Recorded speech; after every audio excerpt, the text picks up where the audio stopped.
एक ब्रेकिंग बातमी येते। राष्ट्रवादी काँग्रेसच्या शिबिरात शरद पवार गटाचे आमदार जितेंद्र आव्हाडांनी प्रभू श्रीरामाबद्दल वादग्रस्त वक्तव्य केलंय।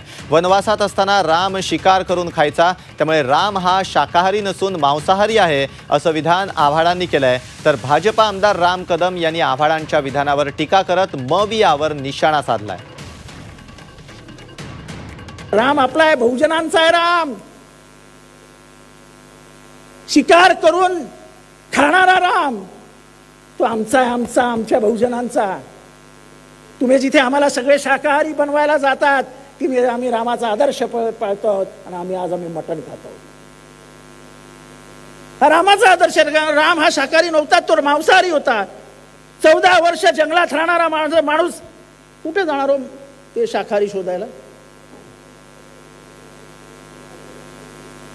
बरोबर आहे की नाही?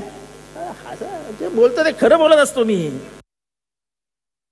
प्रभू रामचंद्रावर बोलून हिंदू धर्मीयांना दुखी करायचं आणि त्यांना दुखी करून इतर धर्मांची मतं लाटायची, हे त्यांचा याच्या पाठीमागचं गुपित आहे। आणि केवळ हिंदू धर्माला विरोध करायचा म्हणून तुम्ही कोट्यावधी राम भक्तांच्या भावनांशी खेळा।